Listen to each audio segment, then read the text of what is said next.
Dando continuidade na termodinâmica, vamos ver para as transformações gasosas. Nas transformações gasosas, nós trabalhamos com as transformações isotérmicas, isobáricas e isovolumétricas. Observem que todas essas transformações, elas possuem o mesmo prefixo, iso. Iso quer dizer igual, então elas vão ter alguma coisa que vai ser igual.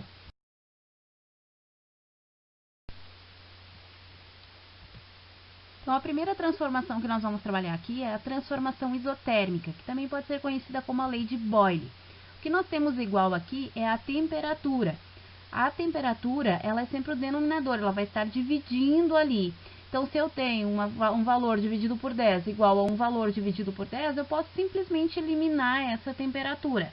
Por isso que nós vamos ter pressão vezes volume igual a pressão vezes o volume. Se nós colocarmos essa informação em um gráfico, volume por pressão, o volume vai em Y e a pressão vai em X ali no gráfico. Volume 1, pressão 1, temos o ponto 1, volume 2, pressão 2, o ponto 2. O que vai acontecer aqui nesse tipo de gráfico é uma hipérbole. Então, esse formato aqui representa uma temperatura constante.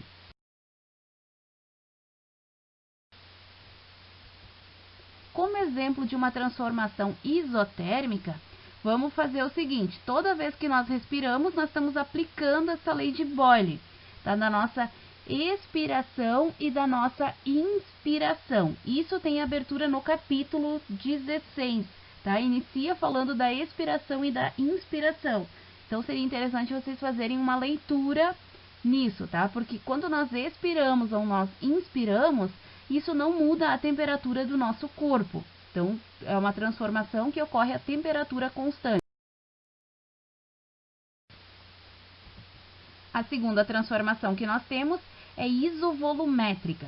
Temos o mesmo volume. Então, nós vamos ter pressão pela temperatura igual a pressão pela temperatura. Colocando em um gráfico pressão por volume, nós temos uma reta ali. Tá? Os valores, essa reta vai ser crescente. Aqui, isovolumétrica, ela pode ser chamada também de isocórica.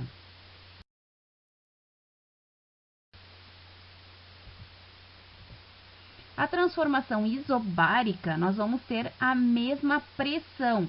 E ela é aplicada, por exemplo, em máquinas térmicas, como motores a vapor ou a combustão interna, que é o nosso próximo passo.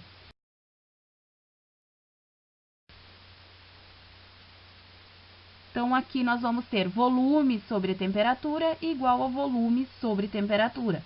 Colocando em um gráfico, volume pela temperatura, temperatura agora que vai em X, também vai ser uma reta, tá? Uma função crescente.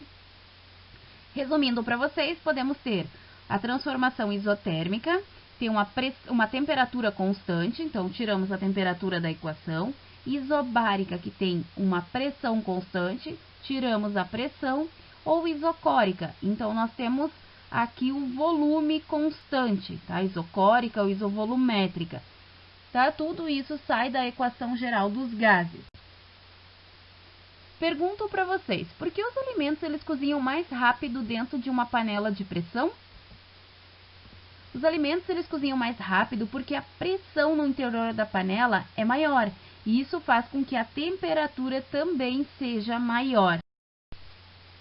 O calor fornecido aos alimentos no interior da panela de pressão faz com que a água que eles possuem evapore. Esse vapor permanece dentro da panela, causando um aumento da pressão em seu interior, o que faz com que a temperatura necessária para que a água evapore também aumente, obedecendo a equação para uma transformação isovolumétrica. A temperatura maior vai cozinhar mais rápido os alimentos. No interior da panela de pressão, a temperatura ela pode chegar a 120 graus Celsius. Sabemos que a nível do mar essa temperatura é 100 graus Celsius.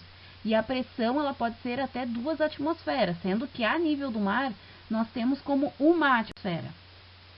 Então, é difícil cozinhar em lugares de grande altitude, porque a pressão atmosférica ela vai ser menor e a água ela vai ferver em temperaturas mais baixas, que são insuficientes então para cozinhar os alimentos. Então, a uma altitude maior, nós vamos usar muito mais as panelas de pressão.